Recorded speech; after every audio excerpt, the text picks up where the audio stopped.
Salut à tous, amis parisiens, supporters du PSG, je ne vais pas vous demander si vous avez la forme. Je pense qu'on est tous très en colère et très agacés de la prestation de nos joueurs.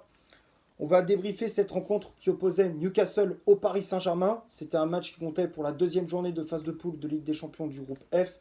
Lourde défaite, 4 buts à 1 à St. James Park. Miguel Almiron avait ouvert le score à la 17e minute de jeu pour les Magpies. À la 39e, Dan Burn fait le break. À la mi-temps, il y avait 2-0 pour Newcastle. 50e minute, Sean Longstaff porte le score à 3-0. À la 56e, Lucas Hernandez réduit l'écart pour le club de la capitale. Et la 91e, Fabien Schär clôture ce festival offensif. Et avec ce résultat, les hommes de Luis Enrique concèdent leur première défaite en Ligue des Champions. Le classement, je te l'affiche ici, hein, comme d'habitude. Donc on est deuxième avec 3 points, une victoire et une défaite. On a de la chance que dans l'autre match, il y a eu un résultat nul entre Dortmund et l'AC Milan. Les deux équipes se sont quittées sur un score nul et vierge de 0-0, donc on s'en sort très très bien. Donc on reste deuxième avec 3 points, mais ça ne me rassure pas pour la suite. Surtout en Ligue des Champions, quand je vois qu'on va recevoir Milan lors du troisième match au Parc, ça va être très compliqué. Bon, qu'est-ce qu'on peut dire de ce match face aux Magpies? Globalement, on s'est fait corriger, hein. Eddie Howe a donné une leçon tactique à Luis Enrique. Mais cette défaite, pour moi, elle est pour Luis Enrique. L'entraîneur espagnol, pour moi, il s'est complètement planté dans son schéma tactique. Déjà, on a eu un avertissement contre Clermont, et je l'avais dit contre Clermont. Attention, Luis Enrique, à pas remettre ton système avec 4 attaquants. Parce que contre Newcastle, ils vont mettre de l'intensité, de l'agressivité. Ton jeu va être vraiment déséquilibré. Je l'avais dit contre Clermont, hein. Tu peux aller revoir mon débrief, hein, je l'avais dit, hein. Surtout que Newcastle compte beaucoup de joueurs de qualité. J'avais cité pas mal de joueurs, hein. Jacob Murphy, Sandro Tonali, Alexander Isaac, Callum Wilson. Bref, j'avais cité un paquet de joueurs qui étaient talentueux. Et ils ont répondu présent, hein, ça n'a pas loupé. Hein. Ça n'a pas loupé. Hein. On a senti des joueurs de Newcastle qui étaient impliqués, qui ont mis de l'intensité, qui ont fait un vrai match de Ligue des Champions. Contrairement à nous, qui pour moi, on a été en mode touriste. On était en mode touriste. Pour moi, on a sous-estimé cette équipe de Newcastle. On était en dessous de tout. Alors même si dès l'entame de match, on a eu une très grosse occasion avec Ousmane Dembélé dès la 5e minute sur un très bon débordement de Kylian Mbappé, l'attaquant français qui centre pour l'ancien Barcelonais qui reprend de voler ce ballon, mais encore une fois, Dembélé, il est devant le but, il bégaye. Il bégaye, il n'arrive pas à cadrer sa reprise de volée. Hein. Dembélé, pour moi, c'est un peu comme un joueur FIFA. Tu sais, les joueurs FIFA qui ont 0 QI de football. C'est-à-dire que les mecs, en termes de vitesse et de dribble, ils sont très bons. Mais en termes de centre, de tir, de passe, de vista, c'est nul, quoi. Enfin, c'est pourri. Dembélé, il est bon qu'avec le ballon, à courir avec le ballon. Mais sinon, à part ça, il sait rien faire. Il sait rien faire dans ce match-là. Il a encore une fois prouvé. Il a été vraiment mauvais. Alors, il n'y a pas que lui qui a été mauvais sur les phases offensives. Parce que Colomani, ça a été pareil. Dembélé, Colomani, même combat. Colomani, il a été transparent. Bappé, pareil. Sur les phases offensives, on n'a rien montré durant cette première période. Et puis, dès la 17e minute, t'as Marquinhos qui fait cette relance dans l'axe. Putain, mais les mecs, attends, Marquinhos, ça fait plusieurs années qu'il est au Paris Saint-Germain. Le nombre d'erreurs qu'il a fait durant les matchs de Ligue des Champions ces dernières années, normalement, ça doit rentrer à un moment donné. Non, tu le vois, il fait cette relance dans l'axe.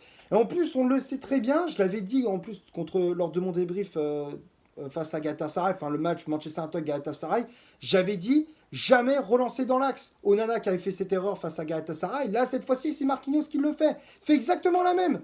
Relance dans l'axe, c'est intercepté par les joueurs de Newcastle. Alexander Isaac qui frappe à l'entrée de la surface, c'est repoussé par Donnarumma et puis Almiron qui avait bien suivi l'action. 1-0, Newcastle qui ouvre le score, c'est mérité, c'est amplement mérité, il n'y a rien à dire. Et après, tu essayes de réagir, malgré tout, avec Zaire Emery, avec Gonzalo Ramos, ça passe pas. Newcastle qui est très solide, hein. Tactiquement, ils étaient très bien organisés sur les phases défensives, hein. Ils étaient ultra solides. Et puis, à force comment dire, de gâcher tes occasions, tu t'encaisses un deuxième avec Dan Burn à la 39e sur un centre de Bruno Guimaraes dans la surface de réparation. C'était sur un coup de pied arrêté à l'origine. Il y a comment dire, comment dire, ce fait de jeu, on va dire, avec cette main de Lascelles avec Achraf Hakimi, tu sais, dans le duel entre Lascelles et Hakimi. L'arbitre, il y en a qui disent ouais, le défenseur fait main, Hakimi fait main aussi. Enfin, on ne sait pas trop ce qui s'est passé. Bon, le but a été validé, c'est logique. Hein, de toute façon, même s'il y avait un 0 à la mi-temps, ça aurait été pareil. Newcastle mérite cet avantage. Hein. Donc, Dan Burn qui fait le break. Il y a eu vérification de la VAR.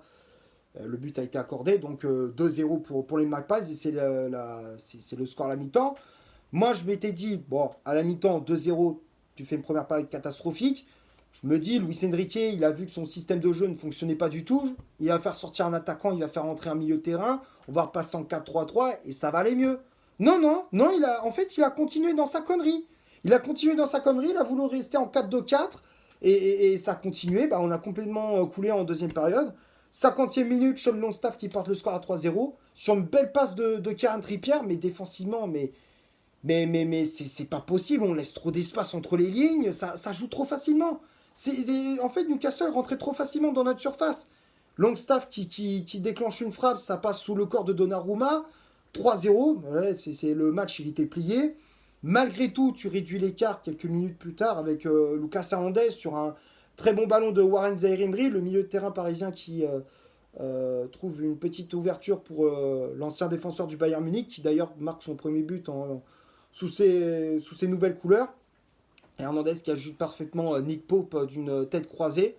3-1.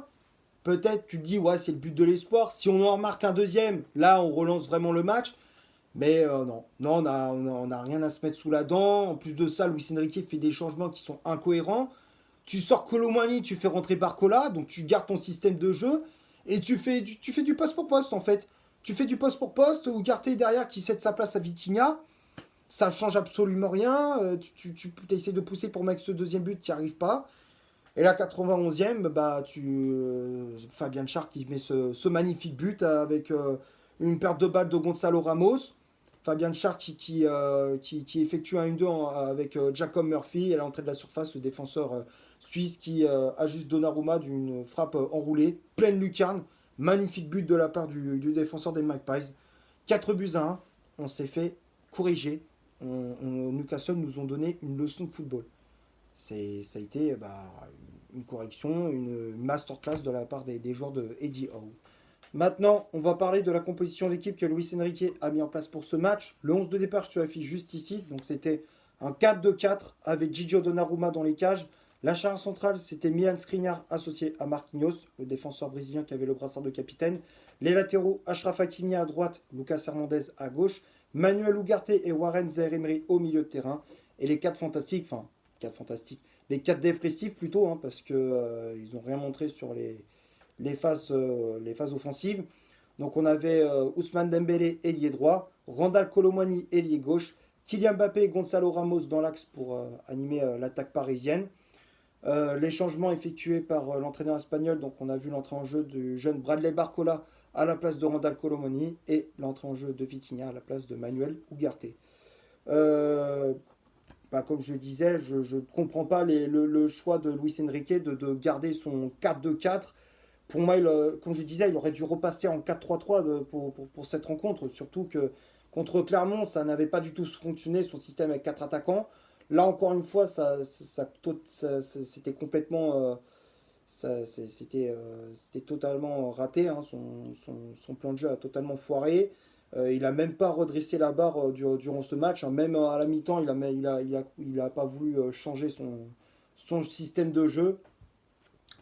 Comme je disais, la défaite est pour Luis Enrique. Hein. C'était tellement logique. On va me dire, ouais, dans ce cas, t'as qu'à devenir coach. Mais les gars, ça crève les yeux. Enfin, nous, en tant que supporters, on le voit, ça crève les yeux. C'est logique. Quand tu vois que ton milieu de terrain est totalement déséquilibré, t'attends pas à la 60e pour faire tes changements. Surtout, tu fais du poste pour poste dans tes changements. Tu fais pas un changement, tu sors pas d'attaquant pour faire entrer un milieu, pour justement équilibrer ton jeu. Non, c'était du poste pour poste. Et Luis Enrique, franchement, j'ai pas compris ce qu'il a voulu faire. J'ai pas du tout compris. C'est incompréhensible. On va passer maintenant du côté des statistiques de cette rencontre. On va commencer par Newcastle. Les Magpies ont eu 27% de possession de balle, un corner, 10 tirs au total, dont 8 tirs cadrés, un hors-jeu de signalé du côté du Paris Saint-Germain, 73% de possession de balle, 8 corners, 8 tirs au total, dont 2 frappes cadrées, 2 hors-jeu de signalé. Donc quand on regarde les stats, alors oui, au Paris a eu la possession de balle comme d'habitude, mais on n'a rien montré sur les phases offensives, on a été quasiment inoffensif. On n'arrivait pas à cadrer nos tirs, on n'était pas du tout réaliste, alors que Newcastle a été efficace devant le but, hein. Ils ont été réalistes, ils ont fait un vrai match de Ligue des Champions, comme je disais.